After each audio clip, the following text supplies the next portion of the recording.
জুলাই বিপ্লবে শহীদ স্মারক বইয়ের মোড়ক উন্মোচন উপলক্ষে জাতীয় প্রেস ক্লাবে এ অনুষ্ঠানের আয়োজন করে বাংলাদেশ জামায়াতে ইসলাম। অনুষ্ঠানে জামায়াতে ইসলামের আমির ডাক্তার শফিকুর রহমান বলেন, ক্ষমতায় থাকতে দাম্ভিকতা দেখানোয় আওয়ামী লীগের করুণ পরিণতি হয়েছে। আজকে যে ক্যামেরাগুলো জাতির সামনে এই বক্তব্যকে তুলে ধরার জন্য এখানে অংশগ্রহণ করছেন, তারাও ফ্যাসিবাদের থাবা থেকে মুক্ত ছিলেন।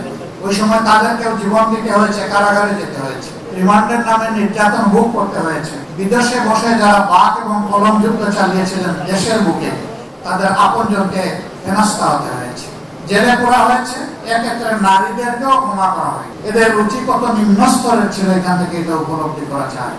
অন্য বক্তারা বলেন, ফ্যাসিবাদী আচরণ যারা করবে তাদের বিরুদ্ধে সোচ্চার থাকতে হবে।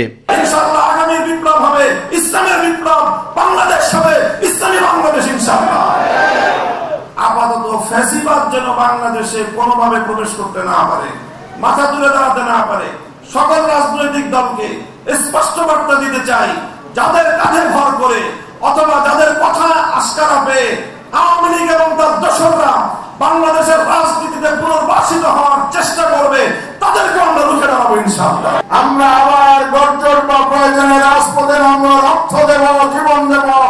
আবার আমরা ফ্যাসিবাদ বিরোধী আন্দোলন মুক্ত করে, আন্দোলন ত্বরান্বিত করে, সমান্তরাল মোকাবেলা করে বাংলাদেশকে নতুন বাংলাদেশ হিসেবে গড়ে তোলার জন্য বাংলাদেশ জামাত ইসলামী সহ দেশপ্রেমিক শক্তিকে সাথে নিয়ে আমরা এগিয়ে যাবো ইনশাআল্লাহ। ইউসুফ আলী, মাই টিভি, ঢাকা।